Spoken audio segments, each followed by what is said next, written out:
সাকিব নামে একজন জানতে চেয়েছেন, তামিম আল আদনানি বলেছেন বর্তমানে সরাসরি জিহাদ ছাড়া ইসলাম প্রতিষ্ঠার বিকল্প কোনো পন্থা নেই। এই কথা কি ঠিক? মোটেও ঠিক নয়। একবারে বিনয়ের সাথে দ্বিমত করছি ভাইয়ের সাথে। তামিম আল আদনানি ভাইকে নিয়ে এই জাতীয় আরও কিছু প্রশ্ন অনেক আগ থেকে মানুষ করে, ব্যক্তি হওয়ার কারণে আমি এড়িয়ে যাই। তো এবার আমার ভাইয়ের কাছে মেসেজটা আমি দিতে চাই যে রাসূল সাল্লাল্লাহু আলাইহি ওয়াসাল্লাম জিহাদ করেছেন কাফেরের বিরুদ্ধে। মুসলিম রাষ্ট্রে আপনি জিহাদটা কার বিরুদ্ধে করবেন?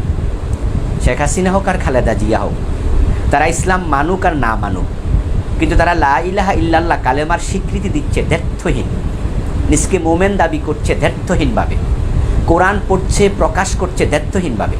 তারা নামাজ পড়ে, এ কথাও তারা বিভিন্ন প্রোগ্রামে বলছে আমি নামাজও পড়ি।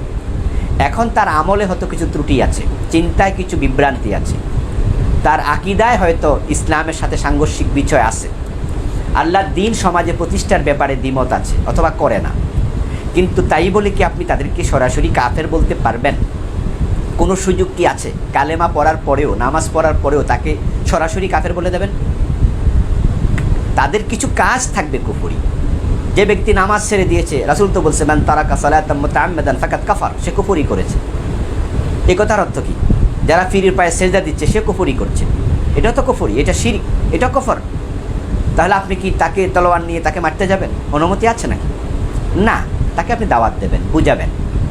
মুমিনের সাথে যুদ্ধ চলবে না, তাকে মুমিনই বলতে হবে। সে মারা গেলে তার জানাজার নামাজ হবে, তার সাথে ছেলে মেয়ের বিবাহ দেওয়া যাবে, এই জাতীয় লোকদের সাথে বিবাহ সহি। এখন আপনি বলছেন দিন প্রতিষ্ঠানের তলোয়ার, যুদ্ধই একমাত্র পন্থা, এটা তো কাফেরদের সাথে। বিশ্বনবী তো মুনাফিকদের সাথেও যুদ্ধে লিপ্ত হননি। মদিনায় যে মুনাফিকরা ছিল, সাহাবারা রাসূলের কাছে এসে মাঝে মাঝে চাইতেন, বলতেন যে আমাদের অনুমতি দিন, আমরা তলোয়ার দিয়ে কেটে ফেলি। রাসূল বলছেন না, এটা করো না, তাদের ব্যাপারটা আল্লাহর উপর ছেড়ে দাও। এই জন্য তামিম আল আদনানি ভাইকে বলতে চাই যে আপনার কথার মাঝে একটু উগ্রতা বেশি থাকে ভাই, প্লিজ প্লিজ। কিছু কিছু যুবক বিভ্রান্ত হয়।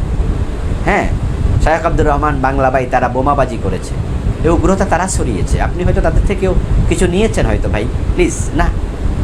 জেহাদ মানে এই নয় যে আপনি কাউকে আক্রমণ করতে যাবেন। আপনি বুঝাতে থাকেন, চেষ্টা করতে থাকেন, প্রাণান্তকর প্রচেষ্টা করতে করতে যদি আজরাইল আলাইহিস সালাম হাজির হয়ে যায়, আপনি চলে যান, আপনি জান্নাতি হবেন, কারণ চেষ্টা কোনো ত্রুটি আপনি করেননি। আর যখন কাফেরদের সাথে সম্মুখ সমর হবে, তখন আপনি তলোয়ার হাতে নেবেন। আমিও বলবো, আমিও নেব। যদি কাফেররা আমাদের বাধা দেয়, গাজওয়ায়ে হিন্দ যখন হবে ইনশাআল্লাহ, তখন আমরা তলোয়ার হাতে নেব। হাদিসে আছে সেখানে যারাই মারা যাবে সব শহীদ। কিন্তু আপনারা যেভাবে বলছেন একবারে গড়ে, এগুলো কিন্তু ঠিক নয় ভাই। জেহাদের অপব্যবহার করছেন আপনারা। প্লিজ প্লিজ একটু থামুন, মানুষ বিভ্রান্ত।